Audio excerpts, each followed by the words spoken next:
दोस्तों सुबह से लेकर शाम तक कितना काम करना पड़ता है। अगर हम छोटी छोटी इस ट्रिक को फॉलो करते हैं ना तो हर काम आसान हो जाती है और घंटों का काम मिनटों में ही हो जाती है। ऐसा कुछ टिप्स मैं लेकर आई हूँ जो कि नई गृहिणी के लिए बहुत ही यूज़फुल होगी। तो चलिए अब देरी किस बात की, वीडियो को शुरू करते हैं। तो सबसे पहले ये जो सब्जियां हैं ना अभी अभी बाज़ार से लाए हैं, तो मैंने फ्रिज के अंदर से ये कंटेनर को निकाला है क्योंकि इसके अंदर डालनी है। दोस्तों ये जब खाली हो चुका है तो इसको क्या करना चाहिए कि इसको क्लीन कर लेना चाहिए, यानी कि धो लेना चाहिए।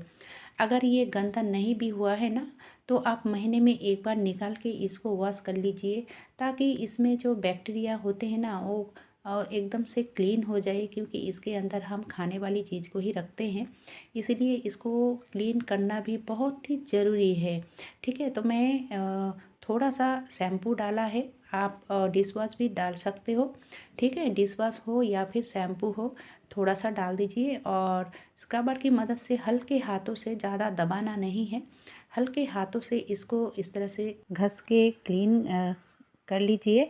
और अब देखिए बात ये है कि ये अगर गंदा भी ना हो ना तो महीने में एक बार ज़रूर, जब ये खाली हो जाए, जब हम जो सब्जियां हैं डालने के लिए यानी कि भरने के लिए जब इसको निकालें तो ज़रूर इसको क्लीन कीजिए, ताकि ये इसमें बैक्टीरिया जमा ना हो। ठीक है, ज़रूर इसको महीने में एक बार इस तरह से धो लीजिए। अब देखिए दोस्तों, धो तो लिया है मैंने, 5 से 10 मिनट के लिए धूप में रखा हुआ था। ठीक है, अगर धूप ना हो तभी कोई बात नहीं, आप इसको पोंछ लीजिए। तो मैंने अच्छे से इसको पोंछ लिया है। अब देखिए पोंछ लेने के बाद इसमें रखूँगी सब्जियाँ। तो इस तरह से सब्जियां नहीं रखना चाहिए। ठीक है, इसको किस तरह से सब्जियां रखना चाहिए दोस्तों, सबसे पहले आप इसमें न्यूज़पेपर का इस्तेमाल कीजिए और इस तरह से इसमें न्यूज़पेपर दे दीजिए, ताकि जब हम इसमें सब्जियां रखें ना, अगर थोड़ा बहुत नमी हो तो इस पेपर में सोख लेगा और ये गंदा भी नहीं होगा। और दूसरी यानी कि अगली बार जब हम सब्जियां फिर से रखेंगे ना, जब ये खाली हो जाएगा तो न्यूज़पेपर को भी आप चेंज कर सकते हो। बहुत ही अच्छा तरीका है। चलिए अब देख लेते हैं टिप्स नंबर 3 को। ये जैसे कि मीठा कोहड़ा है और इसकी जो अंदर वाली पार्ट है ना, इसको चाकू छुरी से अगर निकालने के लिए जाओगे तो ज़्यादा टाइम लग जाती है। और अगर आप इस तरह से छोटा जो चम्मच होती है, चम्मच की मदद से अगर निकाल लेते हो पहले, यानी कि छीलने और काटने से पहले अगर इस तरह से इसको निकाल लेते हो तो काम बहुत ही आसान हो जाती है, ज़रा सा भी आपका बर्बाद नहीं होता ही है। तो ज़रूर आप इस तरह से चम्मच की मदद से इसको क्लीन कीजिए। ठीक है, जो लोग नई गृहिणी हो उनके लिए ये टिप्स है, क्योंकि जो एक्सपर्ट हो उनके लिए तो कोई बात नहीं, ये मामूली सी बात है। लेकिन जो नई नई गृहिणी हो, जब नए नए संसार में आई हो, तो उनके लिए ज़रूर ये हेल्पफुल हो सकती है। तो इस तरह से निकालोगे तो एकदम से क्लीन हो जाती है। चलिए अब देख लेते हैं अगली टिप्स को। तो अगली टिप्स है, जब हम फ्री रहते हैं, यानी कि कोई काम नहीं रहता है, तो ये जो चक्री बेलन है ना, इस तरह के कामों को आप ज़रूर कीजिए, ताकि इसमें भी आपका जो बैक्टीरिया हो है तो वो भी क्लीन हो जाए। कभी कभार इसको भी धो लेना चाहिए दोस्तों अच्छे से। तो मैंने यहाँ पे स्क्रबर की मदद से इसको रगड़ लिया है और अच्छे से इसको धो लूँगी। ठीक है, तो ज़रूर ये काम कीजिए। करीब 15 से 20 दिन में तो एक बार ज़रूर करना चाहिए। और ये करने के बाद इसको इस तरह से मैं रख दूँगी। अगर देखिए आपके आसपास धूप है तो आप धूप में रखिए, क्योंकि कभी कभी क्या होता है, इस तरह की काम हम रात में भी कर लेते हैं। लेकिन क्या है कि हमें जब रोटी बनाना नहीं होता है ना, तब भी तो ये काम करते हैं ना, चक्री बेलन को धो लेते हैं। लेकिन अगर धो लेने के बाद इमरजेंसी में हमें रोटी बनाना पड़े तो क्या करें, क्योंकि ये जो चक्री बेलन है ना, इसको अगर पोंछ भी लेते हैं ना सूखे कपड़े से, फिर भी ये इसमें नमी रहती है और इसमें जो रोटी जब बेलने के लिए जाते हैं ना तो इसमें चिपक जाती है। तो हमें क्या करना चाहिए दोस्तों, बहुत ही सिंपल और आसान तरीका है। अगर आप रात में धो लेते हो और आपको रोटी बनाना पड़ता है, या फिर आपके घर के आसपास धूप भी नहीं है, तो बहुत ही आसान तरीका है। आप कुछ ही सेकंड के लिए चूल्हा में इस तरह से इसको गरम कीजिए। तो दोस्तों 1 मिनट नहीं लगता है आपको इसको सुखाने में ना। 25 से 30 सेकंड ही लगता है, ठीक है। और बहुत ही अच्छे से ये सूख जाता है। बहुत ही अच्छा तरीका है, इस तरह से आप ज़रूर कीजिए। और इस तरह से अगर आप इसको सुखा लेते हो ना तो ये इसका जो लास्टिंग है, लॉन्ग लास्टिंग ये रहेगा। और उसी तरह से बेलन को भी आप सुखा लीजिए। तो ये सूख चुका है दोस्तों। अब देखिए इसमें ना रोटी बेलने से पहले एक काम और करना पड़ेगा ताकि ये ज़्यादा टाइम तक अच्छी रहे, टिके रहे, ठीक है। तो ज़्यादा कुछ नहीं, इसमें थोड़ा सा यानी कि 2-4 बूंद ऑयल डालिए। जो सरसों का तेल होता है ना उसको आप डाल दीजिए और डालने के बाद इसको अच्छे से मिला लीजिए, यानी कि अच्छे से लगा लीजिए बेलन में भी और चकरी में भी।